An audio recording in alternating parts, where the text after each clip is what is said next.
Want to welcome to the Social Yet Distance. Today, we're going to do an interview and talk with Scot Young, who's released. They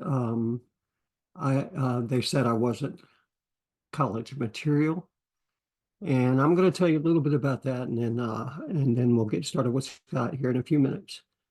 I'm going to read a couple of quotes uh, about the book taken from the book.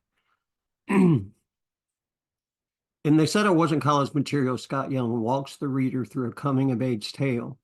The back seat of cars, 5-card stud, cigarettes, and the first drink of Colt 45.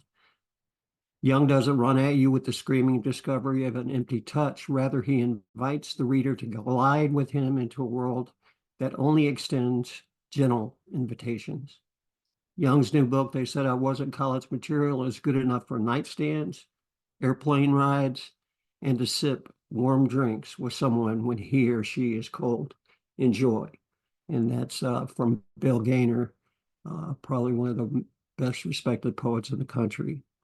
I also got this quote here. It says, They Said I Wasn't College Material by Scot Young is a collection that spans time and circumstances by a poet who is willing to resurrect the sting of assumptions and expectations to turn the lens in the other direction. He challenges social gatekeeping and the classist label culture that nurtures the privileged and pushes the rest of us towards their service. He understands what feeds self-doubt and steers destiny away from us, and he goes after the source.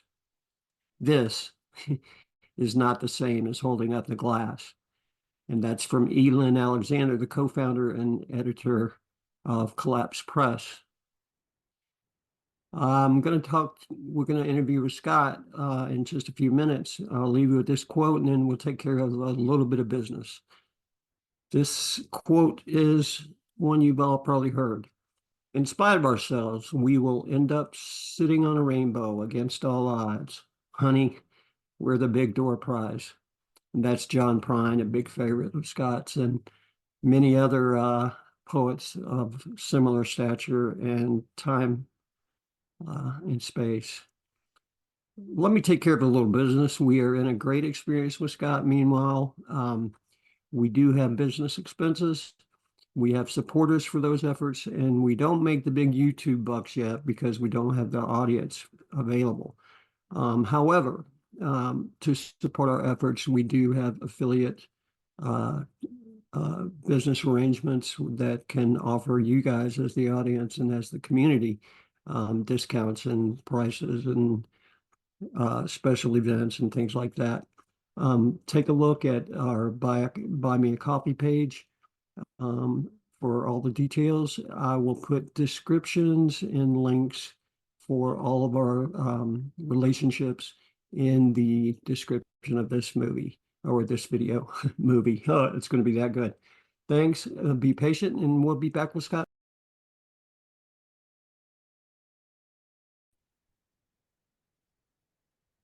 Welcome to the Social Yet Distance. I'm Jack, and I'd like to introduce today's Mr. Scot Young, who is a good friend, a mentor of sorts, and a person to be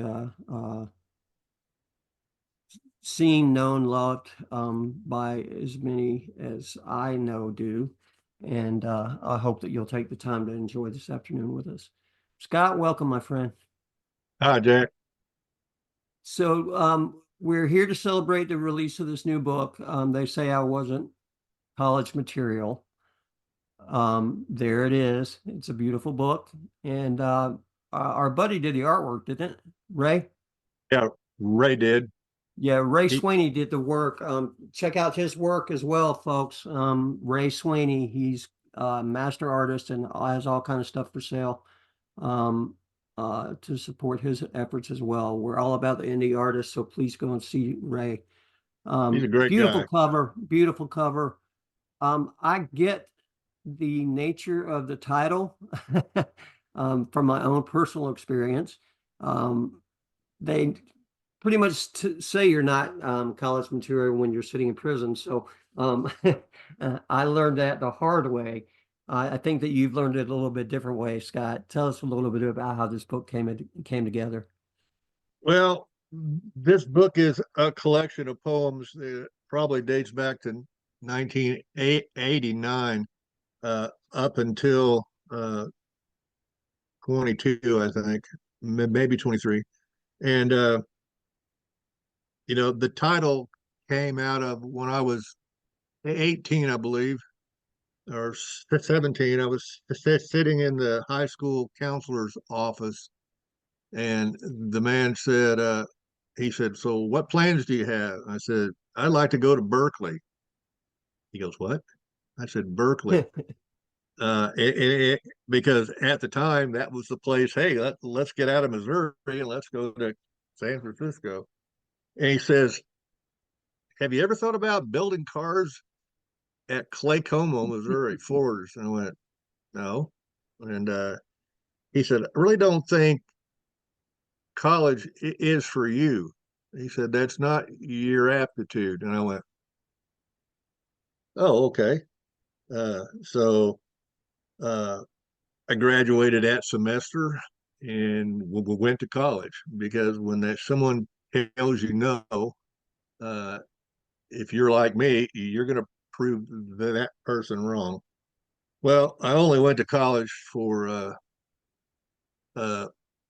the social aspect of it. So I didn't study, and I made the same grades in college that I made in high school, which were C's and some D's. But uh, so a few years later, after I got married, this was probably 1988. Then uh, I had about 100 hours of previous play in college, and so I wanted to go back. Uh, and I wanted to quit construction and go back to college and become a teacher. So I walked in the dean's office of this particular school and I said, "I want to be a teacher." He goes, "Do you have transcripts?" And I said, "Yes, sir."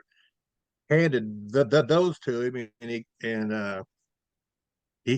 kind of looked down at me over the top of his glasses, and he goes, "You know what your grade point is?" And I went, "You tell me." He said 2.0, and I just beamed because to me, a C average was that's not bad. And he says, "You need 14 hours of A's to even be provisionally admitted to our school." I said, "Okay." He goes, "You have a 106 hours. You don't have any A's." I said, "I didn't need them then." And he kind of chuckled. And I thought, "Bastard, I'll be back."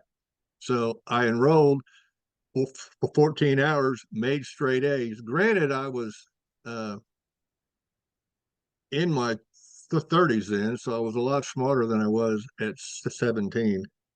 And uh, then I went back and he goes, "You got to have 15 more hours now to be fully admitted." I thought, "God, is this ever going to end?" And so I did that and I became a teacher then finally. So, you know, there was a professor along the way who wrote a book, and it was on. His name was William Glasser, and Glasser Mm, said that no one can motivate you. The motivation comes from within. mhm. Well, I think he's right, but that slug in that dean's office motivated me by telling me you're not college material. And Right. so my rebel mind said, "I'll prove you wrong." So I did. So I think Glasser was right, but I also, there was an outside force telling me I couldn't. And so my inside force said, "Screw you, I can too." That's funny. I Uh, have a vague memory of studying some of William Glasser's stuff in psychology during my training for addiction mhm. counseling. And I don't remember anything about it really, but As soon as you knew that, as soon as you mentioned the name, it kind of made me chuckle. You know, school in general and college, especially for me, was always a bit of a distraction and a bit of it was such a requirement in my environment that I resented it from the word go. And based on that resentment, I became a little bit rebellious and started getting in trouble in a lot, at a very young age, and spent a lot of time in some schools of a different color, like school in the youth detention center, which is basically, teenage prison. Um, GED classes, lots of those, Sure. things like that. So I got my education on paper from these unique locations, but they were never a place where I ended up in places like that because I felt like, for whatever reason, I wasn't qualified either. And I was told that same Sure. message. And so the idea of college, for example, I wasn't in the whole social scene of college didn't appeal to me unless we were going to go to Athens and go to UGA and listen to REM and a bunch of cool rock and roll bands in the 80s. That Hmm. wasn't me. It wasn't enough of a draw. But what it did do was it became a distraction from what was really going on around me. And I wonder if that's something that you saw in your teaching, or if that applies in your case at all, or if you were just driven by that idea of, oh, I can't, okay, watch this. I think when I first started teaching, I thought it was all about me. Uh, and at some point, after I quit teaching and became a principal, I still thought it was all about me. And then I was bored. I had like 120 teachers and and stuff, and 1,500 kids. But I was bored, so I thought I'm going to teach a class. Mhm. And so I told the counselors, I said, I'm going to teach creative writing class. Uh, put me some kids in there. Well, they did. And in my mind at that period of time, I thought I was going to get all of the special kids, the great kids, the football players that had a high IQ, the cheerleaders, the doctors' kids, blah, blah, blah. I had every broken soul in that school in that class. And I walked in that day and I went, oh Lord, how am I going to teach these kids? And after the first day, I figured it out. And it was the best class I ever had. They they were all abused or broken, and then I found these kids need somebody to believe in them. So every other class that I taught from that period on, either as a principal or superintendent, I said to the counselors, "Give me every broken kid you have." They go, "Really?" I'm like, "Yeah," because they have a story to tell, and I'm going to teach them how to tell it. And uh, so that was my rebirth or my awakening that education is not about me. It's about these kids that don't have squat or have been beaten down by parents and society. They don't have a chance. And so that turned into my mission. And uh, that's when I became a big boy. Yeah, I think being not ready for our or being not college material is actually kind of a blessing as far as I'm concerned. Um, Hmm. that being said, but I hear the progression that parallels mine in that me, unhappy, bored, boom, what do we do next? You know, and and that changes you. when you open up your mind and open up your heart and you realize it's not about you at all, or that the degree it is about you is on a much deeper level, Sure. um, then those rewards and changes just start flowing through. And I love you, brother. I've watched what you do, and that was the first thing that ever drew to me to you, other than, I mean, obviously your words are what they are, but um that's you in everything that you do, whether it's your personal, your family, your community of poets, you give 100%, and it's not for your result or your outcome. And that is the way I would like to live. And it serves a great model for all of us. So blah, blah, blah. Um, okay, you'll come back. I know. Um, do this. Let's hear some poetry. Let's see where that progression took you. Okay, let's start with the title. It's called Glasser's Motivation Theory, and this is a Japanese form of poetry, I guess. Anyway, it reads: Teachers didn't pull any punches in the 60s and 70s. Not everybody got a blue ribbon, and this was way before the happy face stickers were manufactured. Red ink was the color of the day. My grade card read like a juvenile rap sheet. Does not behave well in the cafeteria, That was not me. working up to his potential, will not take no for an answer. That one was handwritten in the comments section by my second grade teacher, Mrs. Blah, blah, blah, bless her little heart. I remember in my junior high bowling league, I did get an I tried trophy. Boy, that was a big deal. My high school counselor said when I asked about going to Berkeley that I should work construction or maybe a factory job building Fords in Claycomo.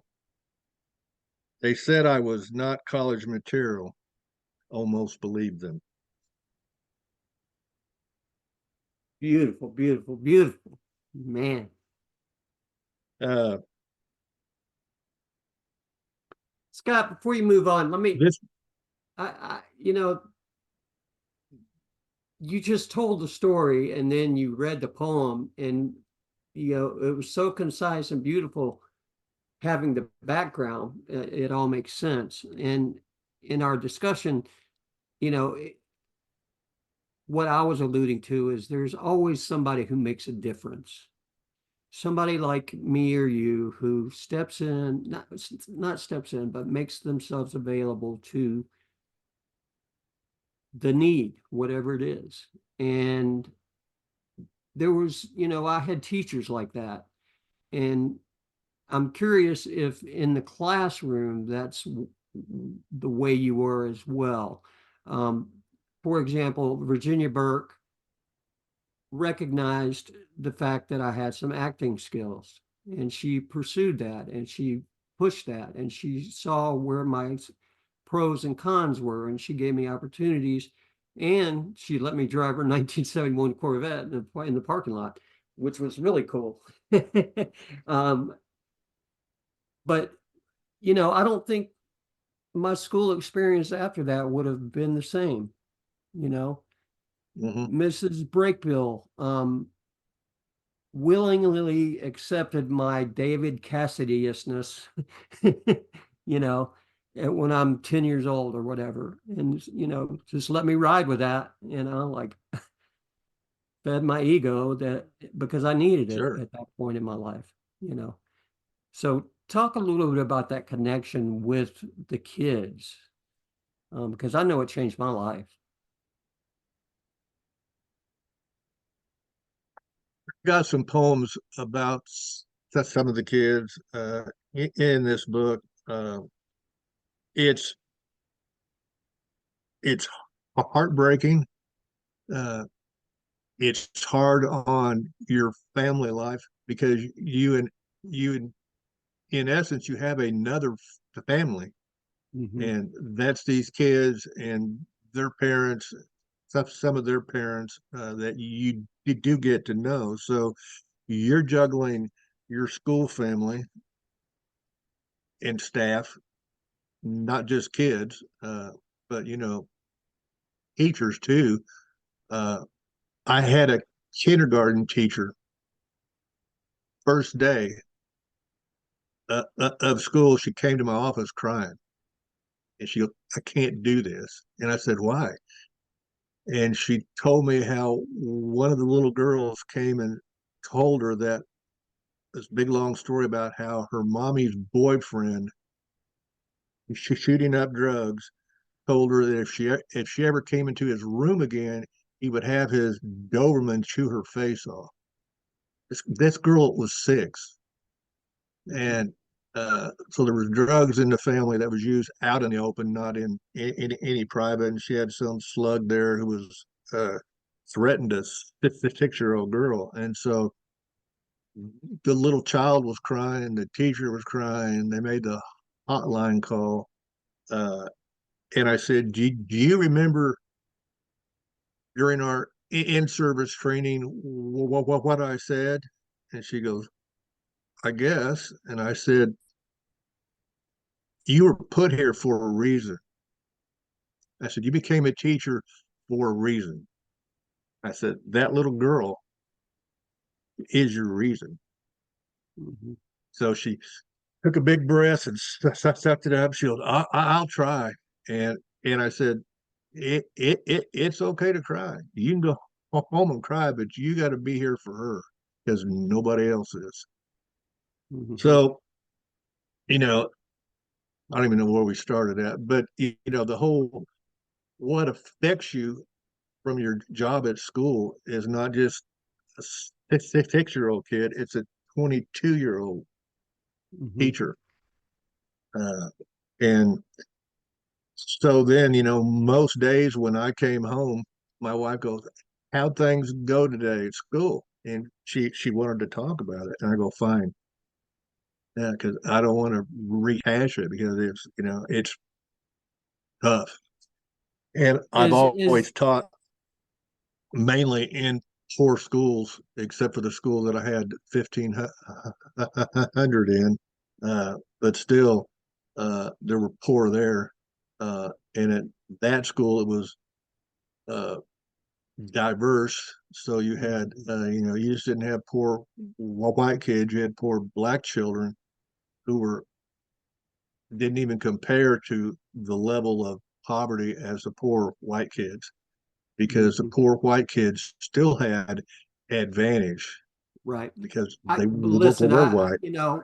I'm one of those kids too. I am no different than any of those kids, except for I was in privileged schools.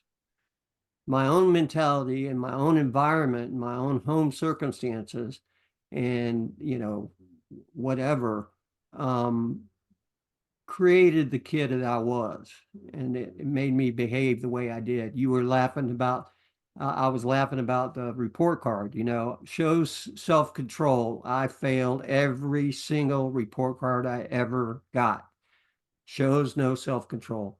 And you have to find a place to get rid of all that at some point. And I'm wondering if poetry, if you ended up in poetry through that growth period, or was that a part of it before, during, after, as it, you I know, I ended up in poetry in 1972. My high school teacher gave us a mimeograph copy of "It's Raining in Love" by Richard Brodigan, and it was like, "Oh, that's me." And this particular teacher cared about her kids. I can't say that any other teacher I had at that school did. Uh, it was just a job. But anyway, so it all started there, and then I wrote poems there, and then when I left there, I probably didn't write another poem uh, till the '80s, and I graduated in '73. Went to college, played around, finally got married, got divorced, got remarried and just still married to that lady, and so I don't know. It's just poetry came from high school creative writing class, and I had a poet friend the other day talking to another poet friend on Facebook, and this first guy said, "I didn't write a poem for years and years."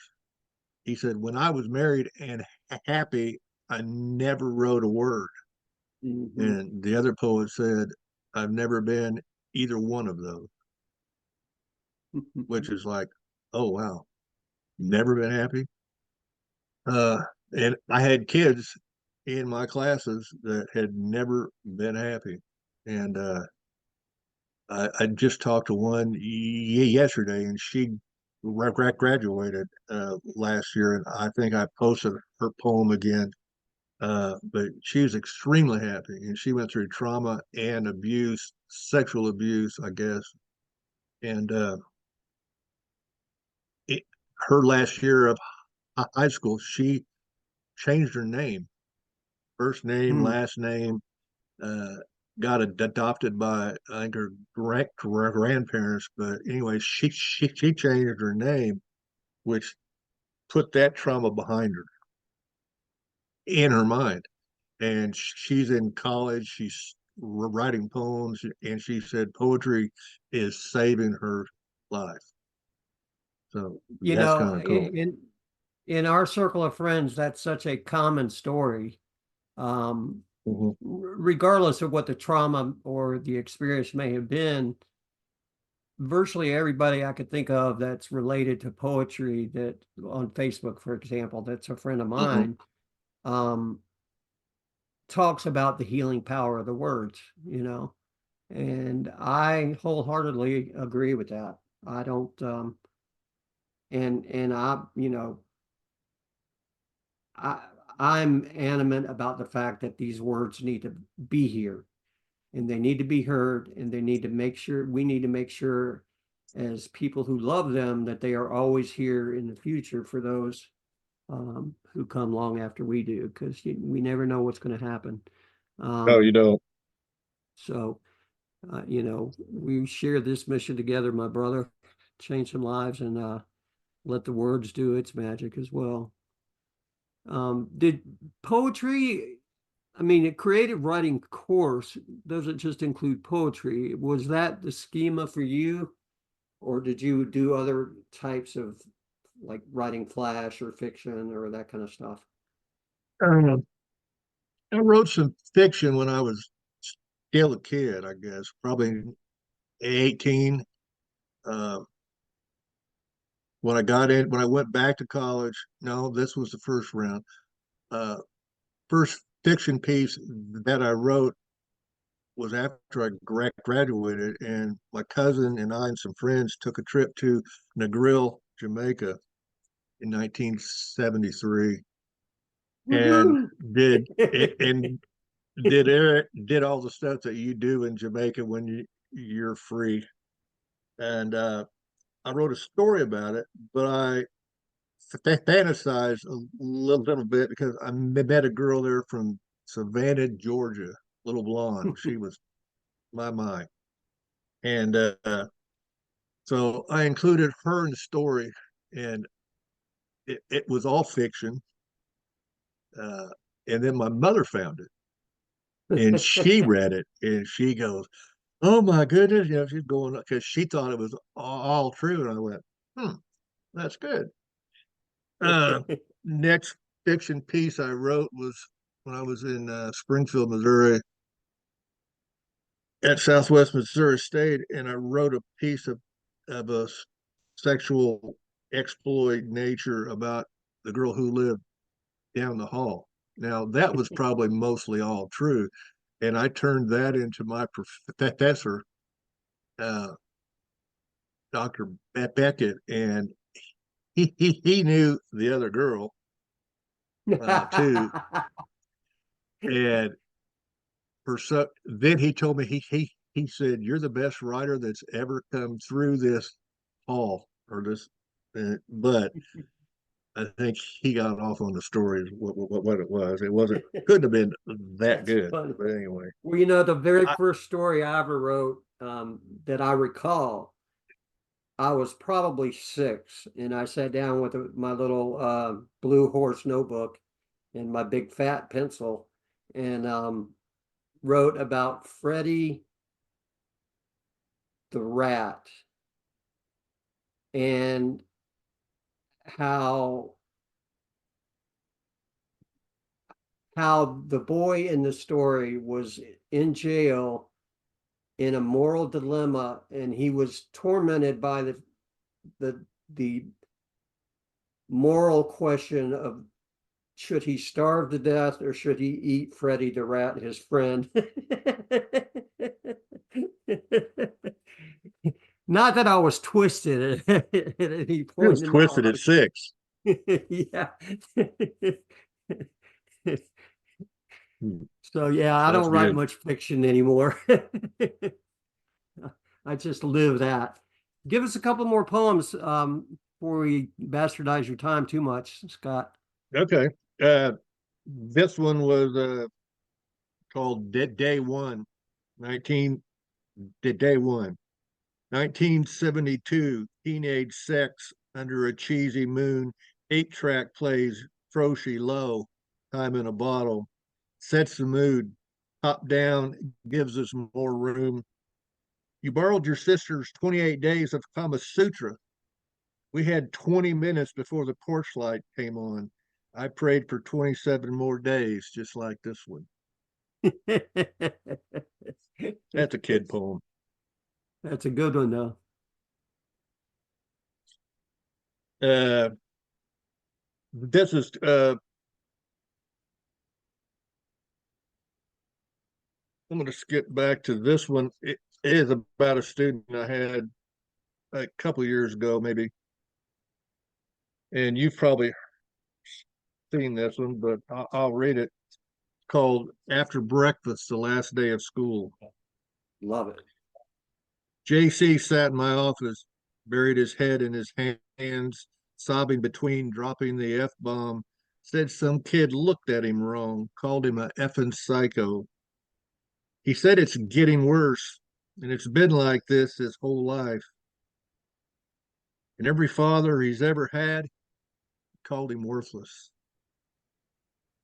Before I made the call, he made a gun with his hand, pulled it, put a finger to his temple, and said, "This is how it ends today. Screw this." I lied to him and said, "It will get better when he gets older. Just give it time." He looked up with nothing in his eyes and pulled the trigger. Man, yeah, every time, man, every time.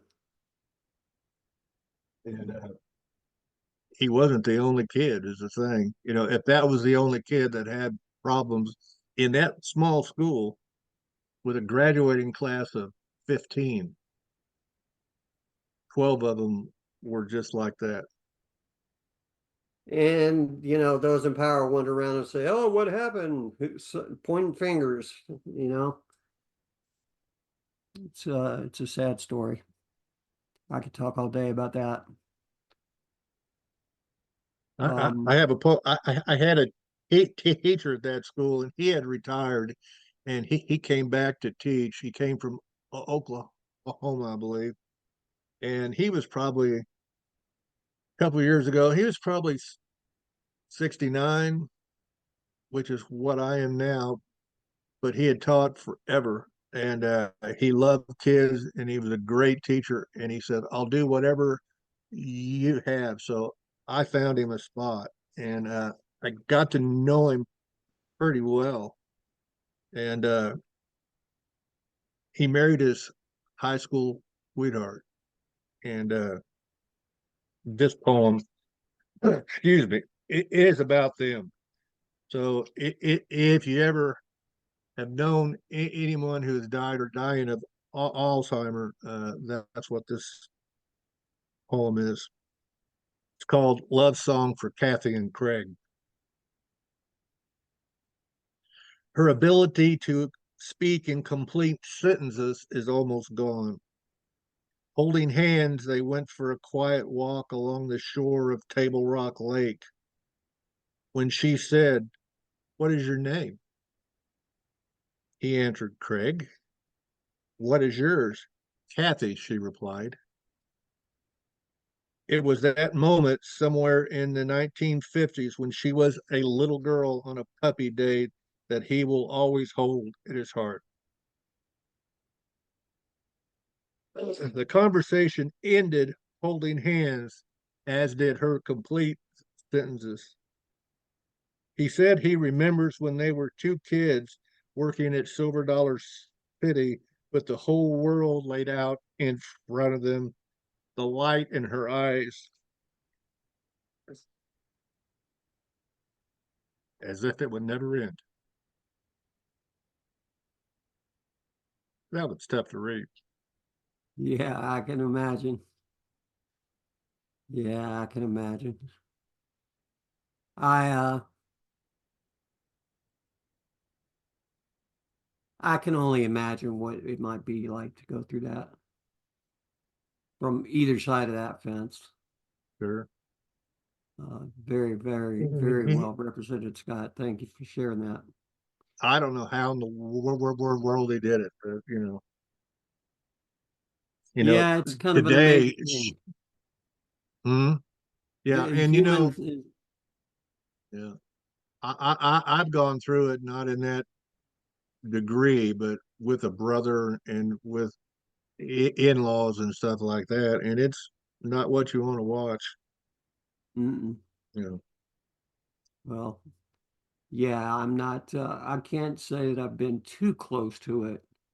Um, but I've watched a lot of people uh, have to dance their way through a lot of different problems. So I can only imagine, hmm. you know. Oh, sure, yeah, Um, well, thanks for that, Scott. That's a beautiful piece. And why don't we go ahead and I don't want to take much more of your time. You want to okay. pick out a whiz bang to close us out?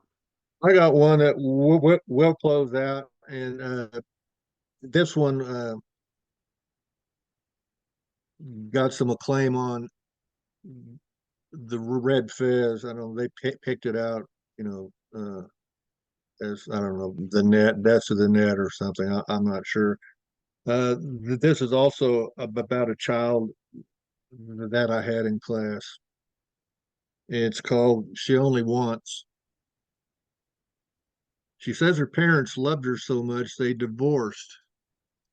So at 14, she walks 3 miles down a dirt road, drive her grandparents home from the bar that turned into all day. When her dad moved close by before going back to the pen, she would have her friends over. He would send her out on the four-wheeler. Said she was a cock blocker. She had to Google that one. She believes the boys think she's pretty when she goes braless at school, but behind her back they chant limericks that rhyme with her last name. The last assignment was to write a poem titled What I Want in Life. She turned hers in within minutes, punctuated with a heart. I only want what you want. That's such a beautiful piece. I love hearing that one every single time. Yeah. And it feels a lot more hopeful and positive than some of the others. And Yeah. yeah, Well, yeah. Uh, yeah. I don't think she came out of that mindset, but anyway, she was one can smart. hope. So she might. One can, Sometimes yeah. it takes us a while, doesn't it, Jack? Well, I know I banged my head against the wall for It took me a while. probably 20 years longer than I needed to. So yeah, I've Anyway, been known to give a little that slack to the kids. that book was published by Roadside Press, Hmm. Michelle with one L, and it's available on Amazon, Barnes and Noble, and Roadside Press, bookshop.org, and pals Roadside Press has a shop. everywhere. It's on the Uh, roadside shop press too, isn't it? Yes, yeah, and magicaljeep.com, I believe. Yeah, yeah, that's it. Yeah, Gotcha. yeah. Well, So, thanks so much, Scott. You and I can do this anytime you want, man. Just sit here. We don't have to necessarily record it, but I sure. appreciate you coming by and sharing your words with us. And much more than that, I appreciate you as a human and for all the effort that you've put into your life and the people that you have around you. And you've Well, built quite a community, and that's based on the result of the heart that you carry with you. And I thank you, Jack, and I thank you especially for what you what you do for poets, and